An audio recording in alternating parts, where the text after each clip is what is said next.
کچھ لوگ ایسے ہیں کہ جن کی دعا کو اللہ تعالیٰ ضرور قبول کرتے ہیں۔ ان میں سے پہلا شخص وہ ہے جو مظلوم ہو، اور مظلوم بھی ایسا کہ اپنے اوپر ظلم ہونے کے باوجود ظلم کرنے والے کے خلاف کوئی بات نہیں کرتا، تو اللہ تعالیٰ اس مظلوم کی دعا کو ضرور قبول کرتے ہیں۔ اور مظلوم کی دعا کو تو اللہ تعالیٰ آسمان سے بھی اوپر اٹھا لیتے ہیں، تو مظلوم کی دعا کو اللہ تعالیٰ قبول کرتے ہیں۔ فرمایا کہ دوسرا وہ شخص ہے جو بیمار ہو، ایسا بیمار آدمی کہ جب تک اس کو صحت نہیں مل جاتی، صحت میں واپس نہیں آ جاتا، اچھا نہیں ہو جاتا، اللہ تعالیٰ اس بیمار آدمی کی دعا کو بھی ضرور قبول کرتے ہیں۔ اس لیے کہا جاتا ہے کہ جب کبھی کسی بیمار کی عیادت کے لیے جاؤ، اس کی بیمار پرسی کے لیے جاؤ، تو اس بیمار آدمی سے کہو کہ میرے لیے دعا کرنا، کیونکہ بیمار آدمی کی دعا کو اللہ تعالیٰ قبول کرتے ہیں۔ اور تیسرا وہ شخص ہے جو حج کرنے والا ہو، جب وہ اپنے گھر سے نکلتا ہے حج کے لیے اور پھر واپس گھر میں آنے تک اللہ تعالیٰ اس کی دعا کو ضرور قبول کرتے ہیں۔ وہ جتنی بھی دعائیں کرتا ہے اللہ تعالیٰ اس کی دعا کو قبول کرتے ہیں۔ اور چوتھا وہ شخص ہے وہ طالب علم یا وہ مجاہد جو اللہ کے راستے میں کوشش کرتا رہتا ہے، تو ایسے مجاہد اور طالب علم کی دعا کو بھی اللہ تعالیٰ قبول کرتے ہیں۔ اور پانچواں وہ شخص ہے جو غائب کے لیے دعا کرتا ہے، یعنی کہ بندہ مجلس میں نہیں ہے تو اس کو جانتا بھی نہیں ہے، لیکن اس کے لیے دعا کرتا ہے، تو اللہ تعالیٰ اس غائب کے لیے جو دعا کی جاتی ہے اس کو بھی قبول فرماتے ہیں۔ اور فرشتے کہتے ہیں کہ تو جو اس کے حق میں دعا مانگ رہا ہے اس کے حق میں تو ہم قبول کریں گے، لیکن تجھے بھی اللہ تعالیٰ وہی عطا کریں گے، تو غائب کے حق میں دعا قبول کی جاتی ہے۔ اور چھٹا وہ شخص ہے کہ روزے دار کی دعا کو اللہ تعالیٰ قبول فرماتے ہیں۔ تو ہمیں چاہیے کہ روزے کی حالت میں اللہ تعالیٰ سے دعا ضرور کریں، اللہ تعالیٰ دعا کو قبول فرماتے ہیں۔ والدین کی دعا اولاد کے حق میں اللہ تعالیٰ قبول فرماتے ہیں، تو والدین کو چاہیے کہ اپنی اولاد کے لیے ہدایت کی دعا مانگیں، کیونکہ والدین کی دعا کو اللہ تعالیٰ قبول فرماتے ہیں۔ اسی طرح اولاد کی دعا کو بھی اللہ تعالیٰ والدین کے حق میں قبول فرماتے ہیں۔ اس لیے لکھا ہے کہ جب بندہ کوئی نیک اولاد جب دعا کرتی ہے، مغفرت کی دعا کرتی ہے، تو جنت کے اندر والدین کے درجات کو اللہ تعالیٰ بلند فرما دیتے ہیں۔ تو وہ پوچھتے ہیں کہ یہ ہمارا درجہ کس طرح بلند ہوا، تو ان کو بتایا جاتا ہے کہ آپ کی اولاد نے آپ کے لیے دعا کی ہے، اس دعا کے بدلے میں آپ کے درجات کو بلند کیا گیا ہے۔ تو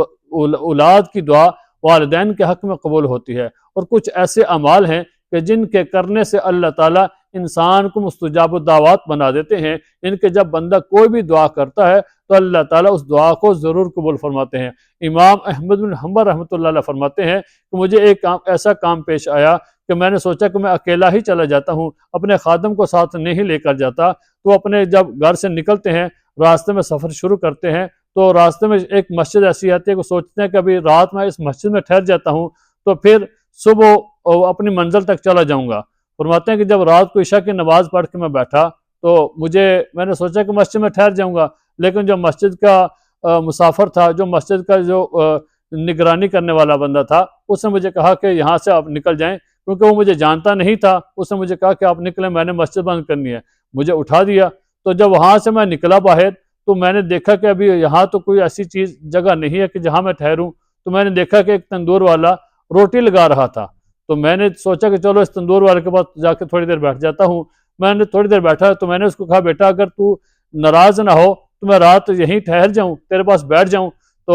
میں صبح چلا جاؤں گا۔ تو وہ کہنے لگا کہ میں نے تو اپنا کام کرنا ہے، آپ بیٹھ جائیں۔ فرماتے ہیں کہ میں نے اس کو دیکھا کہ وہ جب بھی کوئی روٹی لگاتا ہے، کوئی پیڑا بناتا ہے، تو وہ کہتا ہے استغفر اللہ استغفر اللہ استغفر اللہ، جب بھی کام کرنے لگتا ہے۔ تو میں نے پوچھا بیٹا یہ بڑا کوئی تم عجیب کام کر رہے ہو کہ ہر پیڑا بناتے ہو تو پھر بھی استغفر اللہ، روٹی لگاتے ہو تو پھر بھی استغفر اللہ، روٹی نکالتے ہو تو پھر بھی استغفر اللہ، تو یہ کیا معاملہ ہے؟ اس تندور والے نے کہا کہ مجھے اس استغفار کی برکت سے اللہ تعالیٰ میری ہر دعا کو قبول و منظور فرماتے ہیں، لیکن ایک میری دعا ایسی ہے کہ جو ابھی تک قبول نہیں ہوئی، مجھے یقین ہے کہ میری اللہ تعالیٰ وہ دعا بھی قبول فرمائیں گے۔ امام احمد بن حنبل رحمۃ اللہ علیہ فرماتے ہیں میں نے پوچھا کہ وہ کون سی دعا ہے؟ فرماتے ہیں کہ میں نے سنا ہے کہ ہمارے اس ایک علاقے کے اندر امام احمد بن حنبل رحمۃ اللہ علیہ رہتے ہیں، تو میں دعا کرتا ہوں کہ اللہ میری ان سے ملاقات کرا دے، لیکن آج تک میری ان سے ملاقات نہیں ہوئی، بس ایک یہ دعا میری باقی رہ گئی ہے۔ تو میں دعا کرتا رہتا ہوں کہ میری اللہ امام احمد بن حنبل رحمۃ اللہ علیہ سے ملاقات کروا دے۔ امام احمد بن حنبل رحمۃ اللہ نے فرمایا بیٹا میں ہی ہوں، تو اللہ نے تیری دعا کو قبول کر لیا ہے، تو وہ ان سے گلے ملے تو اللہ تعالیٰ نے استغفار کی وجہ سے ان کی دعا کو قبول کر لیا۔ تو جو بندہ استغفار کرتا رہتا ہے، استغفار کے اندر لگا رہتا ہے، تو اللہ تعالیٰ استغفار کرنے والے بندے کو مستجاب الدعوات بنا دیتے ہیں۔ پھر وہ بندہ جب کوئی بھی دعا کرتا ہے تو اللہ تعالیٰ اس کی دعا کو قبول کرتے ہیں۔ بعض اللہ تعالیٰ کے ایسے نیک بندے ہوتے ہیں، فرمایا کہ ان کے بال تو پراگندہ ہوتے ہیں، پریشان حال ہوتے ہیں، ان کا لباس بھی ایسا ہوتا ہے کہ دیکھنے والے سننے والے ان کو اپنے پاس بیٹھنے نہیں دیتے، لوگ ان سے حقارت کی نگاہ سے ان کو دیکھتے ہیں، ان کے ساتھ عزت والا معاملہ نہیں کرتے۔ لیکن اللہ کے ہاں ان لوگوں کا ایسا مقام ہے کہ جب اللہ تعالیٰ کے سامنے اپنا ہاتھ اٹھاتے ہیں تو اللہ تعالیٰ ان کی دعا کو قبول و منظور فرماتے ہیں، کیونکہ اللہ تعالیٰ کے ہاں ان کا ایک درجہ ہوتا ہے، لوگ نہیں جانتے، لوگ تو ان کو حقارت کی نگاہ سے دیکھتے ہیں، لیکن اللہ کے وہ نیک بندے ہوتے ہیں، اللہ ان کی دعا کو ضرور قبول کرتے ہیں۔ تو ہمیں چاہیے کہ اللہ تعالیٰ سے دعا ضرور مانگا کریں، ہمیں کبھی بھی اللہ تعالیٰ سے مایوس نہیں ہونا۔ اللہ تعالیٰ فرماتے ہیں میں تو ہر بندے کی دعا کو قبول کرتا ہوں، یہاں تک کہ جب تک بندہ یہ نہ کہہ دے کہ اللہ میری دعا کو قبول نہیں کرتے، اللہ ہر بندے کی دعا کو قبول کرتے ہیں۔ تو ہمیں اللہ تعالیٰ سے زیادہ دعا مانگنی چاہیے۔ اللہ تعالیٰ ہمیں عمل کرنے کی توفیق عطا فرمائے۔